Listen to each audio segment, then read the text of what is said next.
Hi everyone, I'm Carolyn and I have a 14-week-old. Oh my gosh, the time has gone by so fast. And today I want to talk about sleep and tips for sleeping, information about sleeping. I have been through a lot with Evangelina in terms of learning what is typical of an infant's sleep and the different stages and what can help. And there's just so much to learn, and I've watched other videos like this, but maybe more based off the individual's experience versus brain science and things like that. So I just wanted to share what I learned in case anyone else wants to hear it, and in case I have another baby so that I don't forget for next time. So I've been taking this new mamas class and it is run by a nurse. It's so helpful. I wish I would have started taking it earlier on. Basically, the nurse who runs it shares information with us, and there's 8 new mamas and we can ask her questions about our individual situation, and she has just changed the sleep situation in our household, and I'm so grateful for that. So to back up, I'll share a little bit about Ava, my baby. So right out of the gate, like right out of the womb basically, she was really excited. She was here to party. She was very alert. I mean, they put her on my chest, and basically she lifted her head up and was looking around. I mean, just stuff that is not, I would say, not very typical of infants. She had a really hard time napping during the day, and this was also my fault and just my lack of understanding of sleep at first. She just wouldn't sleep, and for the first couple of weeks I could set her down and she would sleep, or I'd be holding her and she'd fall asleep and I could set her down and she'd sleep like that. So I just thought, after a couple weeks that she just didn't need as much sleep, but that wasn't the case. So a few things I learned, I'm going to look at my phone at my notes, but there are some pretty important things that will help with sleep in your household with the baby. So first things first is that during the day, typically you don't want a baby awake for more than 90 minutes to 2 hours at a time. I did not follow that at first. I didn't know it. I just didn't think that was even a possibility because my baby would just stay awake. And the thing of it is what the nurse who runs this class said is that your baby, if they don't get to sleep when they need to, when they're tired, they'll get a kick of cortisol. It's kind of like adrenaline, and then they won't be able to fall asleep. It's like when you have a busy day and you're trying to get things done and you're tired at night, but you just want to push through and get one more thing done, and then you finally go to bed and you can't sleep, you're just wide awake. That's that cortisol, same thing. The baby just gets too over-energized, too overstimulated, and won't be able to sleep. So that's something to know. And something that seems really counterintuitive is that the more the baby sleeps during the day, the better he or she will sleep at night because of that cortisol situation. If it's a well-rested baby during the day, they're going to have an easier time getting to sleep at night. Makes sense. And the other thing is that after 2 or 3 weeks, after that newborn stage, you really have to help the baby to sleep. The baby, you typically won't just set them down and then they'll fall asleep. There are things you'll need to do to help the baby fall asleep. A few things that help are taking the baby to, of course, a quiet and dark room. A noise machine helps. Fans are really good, and pacifiers are really good.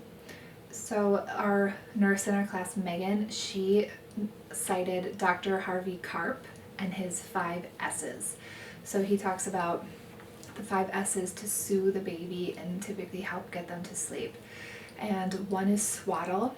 So use a pre-made swaddle, one with Velcro or other types of zippers and things, not just necessarily a blanket to swaddle, but something that'll really hold the baby tight. Otherwise, they have this reflex, it's called the startle reflex, where they go like this and they wake themselves up, or they knock themselves in the face by accident.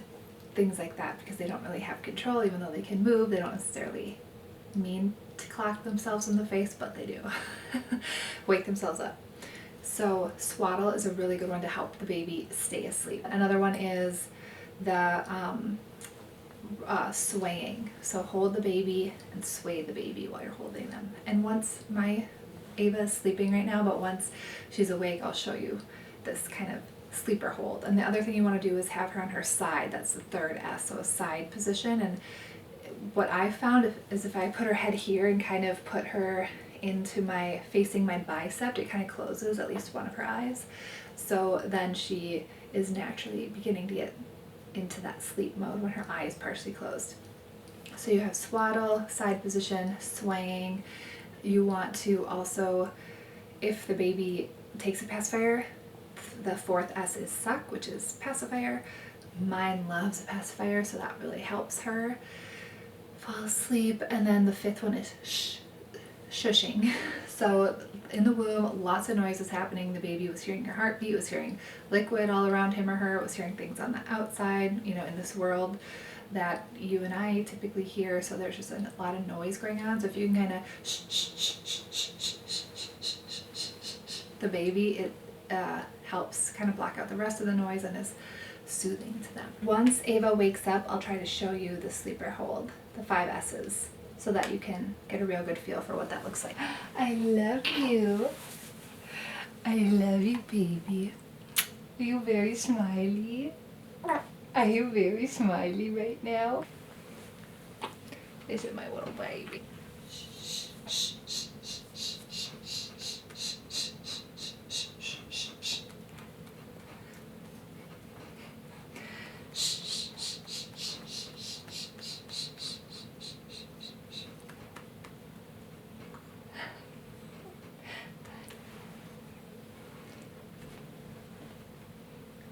That position alone has really changed the game, so that has helped me like get her into sleep mode and then be able to not just get her to sleep but then set her down, because we were having a real issue getting her to actually fall asleep, but then going from my arms to setting her down in the bassinet or the crib or wherever, I just couldn't set her down without her waking up, which interrupted the whole sleep cycle.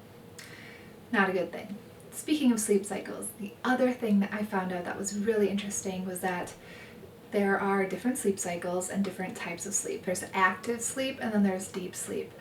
Active sleep is, Megan showed us a movie of a baby in active sleep, and the baby's eyes were open and the baby was kicking and like kind of crying, whining, not a serious cry, but a cry that would make a normal, typical parent go check on a baby.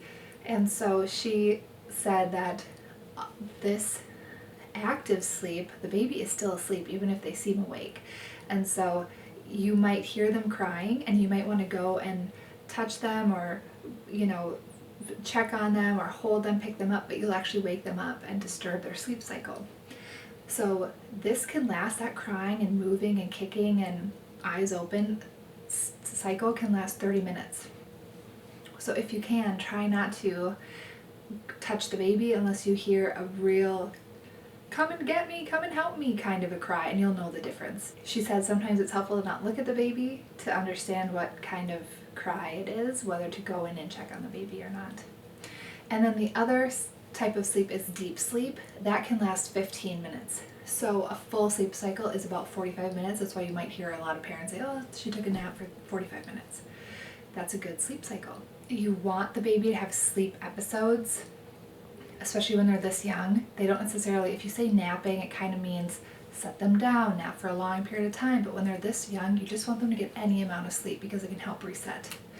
The best type is 45 minutes or longer, but 20 minutes here or there while you're feeding, while you're in the car or in the stroller, that can help reset the cycle so that the baby doesn't get the cortisone kick. Something else that Megan talked about is what helps babies sleep longer, and the only thing that really helps babies sleep longer is brain maturation. So oftentimes people say, well, feed the baby a lot, give them a few extra ounces before bed and they'll sleep longer, and apparently that's not the case.